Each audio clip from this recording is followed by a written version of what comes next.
저는 뇌를 연구하는 뇌과학자 김대수 교수고요. 예. 오늘 이렇게 만나 뵙게 돼서 너무 반갑습니다. 특히 유재석 선생님이 저희가 처음 뵙죠? 아, 그렇죠. 처음 뵙죠. 근데 낯이 전혀 안 서르네요. 아, 그래요? 네네네. 언제부터 카이스트 교수님으로 이렇게 재직을 하셨습니까? 저는 2004년부터 만 19년을 카이스트 교수를 19년을. 하고 있고요. 예, 생명과학과에서 교수를 하고 있습니다. 아니 이게 사실 뇌를 연구하는 뇌과학자라고 하시는데 가끔 그런 얘기 들었어. 우리 그 일생을 살면서 우리 사람이 뇌의 어떤 뭐 능력을 예. 뭐 20%도 못 쓰고 뭐 몇 저도 프로 옛날 싸이월드에서 봤어요. 뭐 그죠. 예. 진짜 옛날부터 있었던. 아니 그 예? 뇌과학자시니까 뭐 여쭤보고 싶어서. 예. 사실은 우리 뇌는 항상 늘 전체 열심히 일을 하고 있고요. 예. 다만 그 능력을 최대치로는 발휘를 안 합니다. 아, 왜 그런 거예요? 그럼 죽습니다. 그래요? 예. 왜요? 뇌가 에너지를 사용을 해서 예. 뇌가 역할을 하게 되는데 에너지를 너무 많이 사용하게 되면은 열이 많이 발생하고 과부하가 걸리나요? 예. 그 뇌는 세포로 구성되어 있기 때문에 온도가 너무 올라가면 안 되죠. 그래서 우리 뇌는 초저전력 설계로 되어 있습니다. 최소한의 에너지로 그 잠재력을 평생에 걸쳐서 쓰기 때문에 아주 절전을 하면서 오랫동안 이렇게 사용을 하죠. 그럼 궁금한 게요. 네. 어떤 미친 과학자가 뇌에 쿨링 시스템을 완벽하게 갖춰놓고 이거를 뇌를 거의 한 최대한도로 쓴다고 하면은 진짜 사람이 똑똑해질 수 있나요? 그거 굉장히 좋은 질문입니다. 그래서 뇌 그래요? 혈관이 굉장히 많이 나는 있고 속으로 저런 쓸데없는 질문을 하나 하고 생각했는데 교수님. 실제로 뇌는 혈관들이 이렇게 굉장히 활발하게 구성이 돼 있어서 그리고 쿨링 시스템이 잘 되고 있습니다. 그래서 아리스토텔레스는 실제로 이 뇌가 쿨링 시스템이라고 얘기를 한 적이 있습니다. 실제 그래요? 되게 옛날 사람인데도. 네네네. 아니 그 뇌과학자는 어떤 일을 하는 겁니까? 뇌에서 일어나는 현상을 연구하는 과학자죠. 네. 예, 특히 뇌가 하는 중요한 역할이 무엇인지 아십니까? 뇌는 뭐 여러 가지 역할을 많이 하는데 뭐 중요한 역할이 뭔지는 잘 혹시 그 새로운 회사에서 지금 적응을 잘하고 계시나요? 뭐 나름은 하고 있죠. 예. 예. 그 생물학적인 적응이 무슨 뜻이냐면은 자손을 번식했을 때 적응을 잘했다고 합니다. 예. 그래서 보면 왜 동물원에서 새끼가 태어나면 되게 기뻐하잖아요. 그렇죠, 그렇죠. 예, 그게 그 동물이 그 환경에 적응에 성공하기 때문에 그렇거든요.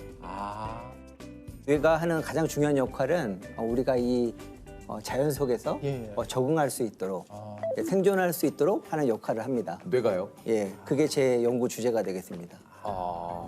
아니 그래서 오늘 교수님께서 이제 사랑에 빠진 뇌의 비밀을 알려주시겠다고 이거 아마 솔깃하신 분들 많으실 거예요. 동물이 생존을 하고 적응을 한다는 의미가 그게 인간적인 의미에서 이 배우자와 이런 애착 관계가 굉장히 중요합니다. 예, 그래서 이 적응의 차원에서 사랑이란 무엇인가 이런 질문을 늘 갖고 연구를 하고 있죠. 아니 근데 사랑은 그 머리로 하는 게 아니라 가슴으로 한다고 저희들은 늘상 그렇죠. 배워왔는데 이게 좀 머리로 사랑 이게 좀 약간 그 좀 혼란이 오거든요. 예, 그렇죠. 원래 그리스 학자 중에서 실제로 심장이 이렇게 뛰니까 사랑할 때마다 그러니까 이 심장에 감정이 있다고 생각하는 사람이 있었는데 철학가 중에 그 알크메온이라는 사람이 처음으로 보니까 눈에 시신경이 뇌로 연결돼 있는 거예요. 그래서 뇌가 이게 감각을 느낀다. 그러니까 심장을 뛰게 하는 거는 뇌다. 거쳐서 이렇게 가는 거죠, 이제. 그렇죠. 제가 유재석 씨를 만났을 때 이렇게 어색하지 않은 거는 모든 국민의 뇌 속에는 지금 유재석 신경이 있습니다. 미디어를 통한 유재석 신경. 그래서 늘 저도 만나요. 있거든요. 네, 늘 만나요. 그래서 어색하지가 않아요. 아 그래요? 예, 실제로 레코딩하면은 측정을 하면 유재석 신경을 찾을 수가 있습니다. 있어요? 있어요. 진짜 있어요 교수님? 그럼요. 옛날에 미국 과학자들이 실제로 빌 클린턴 대통령의 그런 사진을 보여주면서 거기에 흥분하는 신경을 발견을 해서 클린턴 신경이라고 이름을 붙인 적이 있어요. 클린턴 신경. 와 이것도 유재석 신경. 유재석 신경. 없는 사람 없죠, 유재석 신경은. 와 이거 참 뇌가 만들어내는 생물학적인 사랑은 3단계로 구성이 됩니다. 어떻게? 첫 번째는 대상이 없어도 나의 반쪽을 만나고 싶다. 예, 그런 간절함. 간절함. 그런 간절함. 그런 상태가 있죠. 그래서 그런 보통 성 호르몬들이 많이 관여를 하고요. 예, 그래서 그리스 사람들은 우리가 원래는 눈이 4개고 입이 2개고 귀도 4개인 줄 알았어요. 그리스 사람들은요? 네, 왜냐하면은 나는 불완전하기 때문에 나의 반쪽을 만나서 완전한 모습이 눈이 4개. 만들려고. 네 개를 만들려고. 그렇죠. 그 신비한 힘이 뭘까? 나의 반쪽을 만나려는 그런 에너지. 그 에너지가 어디 모여 있냐면 뇌의 시상하분하는 부위에서 그런 신호를 계속 만들어내요. 그래서 우리 뇌는 이렇게 생존과 적응에 관련된 그런 신호를 더 민감하게 받아들인다는 걸 알 수가 있죠. 그러면은 금사빠라고 하는 금방 사랑에 빠지는 사람들은 생존과 번식에 좀 더 강한 사람들이라고 볼 어떤가요, 수 있을까요? 누구나 다들 평소에 저 사람이 나의 사랑의 대상이 될까 고민하는 건 똑같은데 예. 좀 그 기준이 좀 낮으신 분들 있잖아요. 예. 그래서 금방 저 사람도 내 대상이 될 수 있을 것 같아. 그래서 또 고백을 하고 금방 사랑에 빠졌다가 또 아닌 것 같아. 그래서 다른 사람한테 빠지고. 그 몸 안에 결제 시스템인데 도장 막 찍는 결제 시스템이네요. 통과 네. 통과. 예. 이거 정말 좋은 답인데요. 제가 수업 시간에도 한번 이거 삼점 3점. 침착맨 지금 감정이 막 통과 그죠? 그러니까 여기서 중요한 포인트는 뭐냐면은 뭐예요? 의사 결정이라는 거예요. 그러니까 우리가 감정에 빠지고 하지만 그거에 따라서 행동하는 게 아니라 뭔가 의사를 결정하는 이 사람과 연애를 할 것이냐 말 것이냐. 의사 결정이 좀 빠르신 분들도 있고 좀 느리신 분들도 있고. 그리고 사랑의 그 2단계가 있습니다. 뭡니까? 드디어 대상을 발견한 거죠. 그러니까 연애하는 동안에는 또 뇌의 상태가 또 달라집니다. 그때는 뇌에서 특히 그 도파민이라든지 교감신경 이런 것들이 나와서 우리 몸에 신체의 변화가 생기죠. 늘 그대를 만나면 심장이 뛰고 그래서 평소에 이렇게 맑게 보이던 세상이 이 대상을 만나면 주변이 뿌옇게 보이는 아웃포커스 현상이 일어나게 되죠. 실제로 그거 일어나요? 실제로 일어납니다. 콩깍지가 실제로 있는. 그럼요. 그 영화나 드라마에서 나오는 그런 약간 뽀사시한 그런 효과들이 실제로 일어나는 효과라는 얘기군요. 그렇죠. 와. 근데 꼭 경험을 못 하셨습니까? 지하철에서 처음 그녀를 만났을 때 주변 사람들 뿌옇게 보이고 그 사람만 보이고. 없으셨습니까? 아니 뭐 없다. 없으셨어요? 없다고 하면 또 이상해지는. 아까 막 주변이 막 뿌옇지도 않던데. 근데 우리 뇌가요 원래 주변이 뿌옇게 보입니다. 그래서 저희 카메라를 보고 계시면요 주변이 사실은 다 뿌옇게 보여. 거기 집중해서 보세요. 맞아. 진짜 그러네. 근데 주변은 뿌옇습니다. 주변이 잘 안 보이네요. 그래서 우리 이거 눈 하나에 구조가 사랑하는 사람을 찾거나 내가 몰입의 대상을 찾거나 거기 집중하게 돼 있어요. 근데 유재석 씨가 그걸 경험 못한 거는 거기에 집중을 안 하고 주변을 이렇게 했어요. 교수님, 지금 얘기 들어보니까 그렇게 했어요. 이거 얘기하시는 거구나. 에이, 그러면 그렇죠. 그건 당연하죠. 내가 몰입하는 대상이 나오면 그거 당연히 그런 거죠. 저도.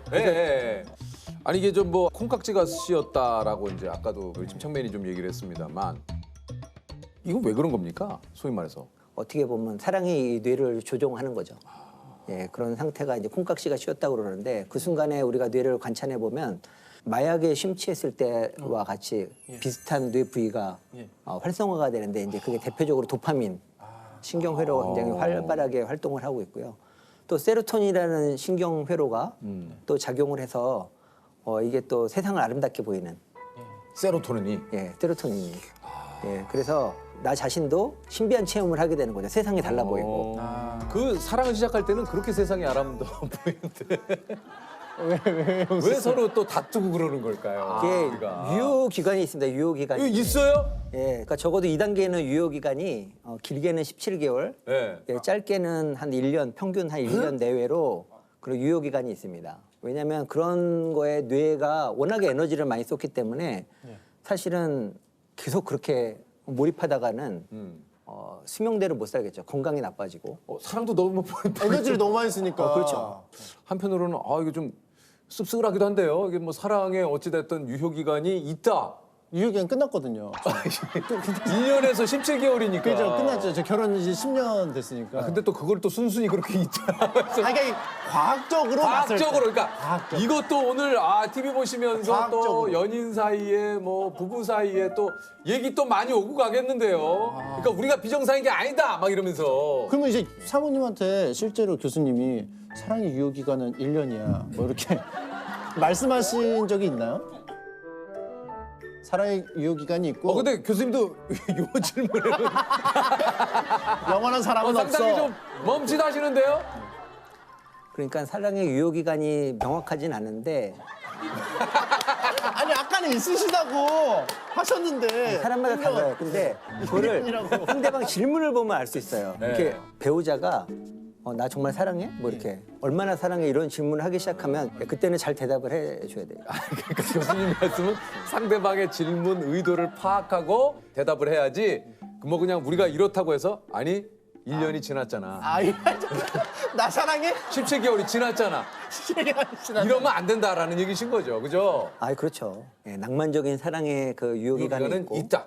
그보다 더 깊은 사랑이 시작된다. 그렇지. 2차 사랑, 2차 사랑. 그러면 이렇게 정리를 해야겠다. 2차 사랑. 사랑은 계속 이어진다. 이어진다. 그러나 우리 그 감정적으로 그리고 열정적인 그런 어떤 뜨거운 불타오르는 막 미치겠는 그런 사랑은 유효기간이 있다. 이렇게 정리를 한번 해보도록 하겠다. 그죠. 자, 이것을 뭐 사랑은 뭐 1년에서 17개월 사이 끝난다 이 얘기가 아닙니다. 그리고 세 번째 단계가 바로 이제 애착의 단계로 가게 됩니다. 그때는 이제 심장도 뛰지 않고 이렇게 신체 변화는 느껴지지 않는데 그 뇌 속에서 연결이 형성이 됩니다. 예, 마치 유재석 신경이 생기는 것처럼 뭔가 내 이제 뇌 속에 배우자 신경이 생기는 거죠. 예, 그래서 사랑은 신경의 연결이다. 궁극적인 사랑은 그렇게 이렇게 뜨겁지는 않지만 괜히 없으면 허전하고. 또 그렇게 얘기하시니까 좀 섭섭하네요. 뜨겁지는 않지만 없으면 섭섭하다 그러니까 이거 좀 보통 정이라고 하는 그러니까 그런 애착 관계를 형성을 해서 오랜 동안 이렇게 함께 할 수 있는 그런 애착의 단계에서는 옥시토신하고 바소프레신? 네. 이거 뭐 어떻게 검출이 되는 겁니까? 이게 뭐 어떻게? 옥시토신은 원래 모유를 만들어내는 호르몬이잖아요. 근데 과학자들이 연구를 해보니까 이 옥시토신이 이 사회적 관계를 형성하는 데 중요하다. 그래서 여성뿐만 아니라 남성에서도 있습니다. 그래서, 옥시토신이. 예, 그래서 우리가 배우자랑 오랫동안 살기 위해서는 뇌 신경 회로가 형성이 돼야 되는데 그런 옥시토신이 그런 사회적인 신경을 만드는 데 역할을 하고요. 또 바소프레신도 마찬가지입니다. 그 배우자에게 집착하게 만들어요. 그래서 쥐에서 바소프레신을 유전자를 없애게 되면은 쥐가 막 외도를 합니다. 예, 그리고 그 바소프레신 유전자를 강화시켜주면 이 바람을 피던 쥐들도 가정에 충실하게 되고 예, 그런 실험 결과들이 있죠. 아니 그러면은 이거 사람한테도 바소프레신을 주사제로. 예, 이거 만들 수 있다는 거 아닙니까? 근데 이게 아까도 말씀드렸다시피 신경회로에서 정교하게 작용을 해야지요. 예, 그냥 하게 되면 인위적으로 주입하는 게 아니고. 인위적으로 하게 되면은 우리 혈관의 이상이라든지 부작용이 많을 것 같아요. 그래요.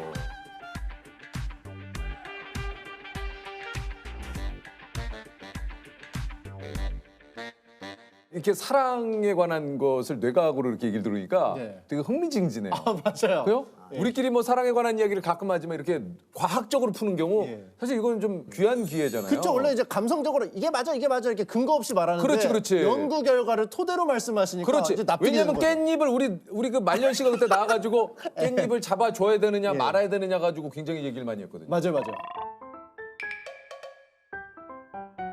그러니까 내 친구랑 내 애인과 셋이 밥을 먹는데 내 친구가 깻잎을 못 대고 낑낑거리고 있을 때 내 애인이 친구의 깻잎 떼는 걸 도와줘도 상관없다. 아니다. 그걸 뇌과학적으로 한번 설명을 해볼게요. 그걸 내가 앞으로 설명해주세요. 설명이 돼요? 일단 젓가락을 활용해서 깻잎을 뗀다는 거는 정말 그 뇌가 갖고 있는 최고의 기술입니다. 이 손가락 하나당 근육 숫자라는 신경을 하게 되면은 거의 기가헐츠인데 이건 5손가락과 기가헐츠요? 예, 이거 5손가락을 이용해서 젓가락까지 하는 거는 테라헐츠의 그런 프로세싱이 필요한 테라헐츠. 정말 그 고도의 몰입이 필요한 거거든요.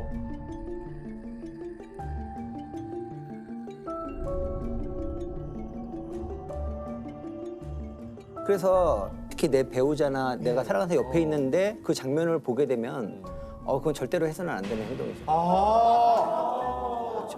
그러니까 교수님 얘기는 한마디로 고도의 집중력을 요하는 작업이기 때문에 그 사람한테 그만큼 마음을 쓴다라는 얘기기 때문에 해서는 안 된다. 그렇죠. 거기 순간에 몰입하면 안 되죠. 이쪽에 몰입을 하고 있으면 자기 배우자에게 몰입했으면 도저히 할 수 없는 행동이에요. 그건. 근데 나는 아무리 이게 과학적이라 하더라도 사람이 이게 이차처럼 들어가나요? 뭔가 이렇게 조금 상대방의 공궁에 빠졌을 때 그것을 도와주는 건 이건 본능이지 이것을 굳이 그렇게 하는 건 좀 인간적이지 않지 않느냐. 자, 생각을 해보십시다. 이게 깻잎이 저도 생각한 거예요, 교수님. 물러설 생각이 저도 없어요. 생각을 한 거예요. 지금 깻잎이 2장이 붙어 있단 말이에요. 네. 그러니까 이게 3차원 깻잎이 지금 2차원으로 완전히 붙어 있어요. 그런데 뇌가 뗐는데 또 생각을 해보십시오. 이거를 먹었어요 상대방이. 근데 내가 이 깻잎을 잡고 있잖아요. 네. 이건 또 내가 먹어야 됩니다. 왜냐면 내가 맞죠. 손을 댔기 때문에. 그래요. 그렇죠. 그걸 내가 먹었어요.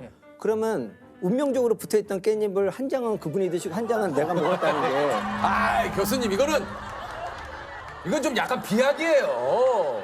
로맨티스트세요. 네? 로맨티스트. 제가 봤을 때는 보면은 입장이 깻잎 떼주는 거 본능이다 편이고 본능이지. 뇌의 명령이다라고 이제 생각하시는데 그 모습을 보는 배우자나 사랑하는 사람이 봤을 사람 때는 입장에서는. 다르게 해석할 수가 있으니까. 그건 뭔지 알겠다. 정리됐다. 드디어 이 복잡한 프로세스가 예, 예. 정리가 됐어. 배우자의 성향과 여러 가지를 생각하고 해야 되는 행동이다. 즉 내 남자친구나 내 여자친구가 이런 것들을 별로 좋아하지 않는다 예, 예. 하면 본능이어도 하지 말아야 한다. 자, 그러나 어느 정도 이런 것들에 대한 서로 상호 간에 이해도가 있는 커플이다. 그렇다면 해도 된다. 즉 알아서 잘 눈치껏 하시라. 길게 이어진 논쟁에 오늘 방점을 찍네.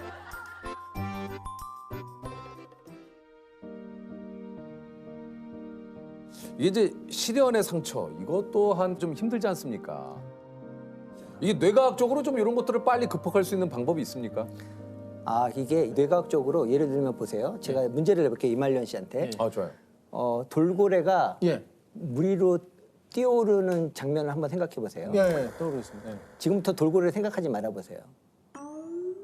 계속 생각나죠? 나는데요? 예, 그죠? 예. 왜냐하면 우리가 뭔가를 잊어버렸다는 걸 확인하려고 그러면 그 기억을 다시 끄집어내야 됩니다. 예. 의식하지 않으려고 하는 걸 의식하기 때문에 그 의식한 것 때문에 의식하려는 게 계속 의식게 되는 거잖아요. 다시 한번 정리해 줘봐요. 그러니까 보세요. 의식하지 않으려는 것이 이미 의식하는 것이라서 지금 말씀하신 거 한마디로 말하면 메타인지라고 그래서요. 메타인지요. 예, 아는 것을 아는 기능이 메타인지거든요. 예, 그래서 우리가 잊어버리려고 자꾸만 이렇게 하게 되면은 그 메타인지 기능에 의해서 우리가 그 과거의 기억을 계속 소환하게 되는 거죠.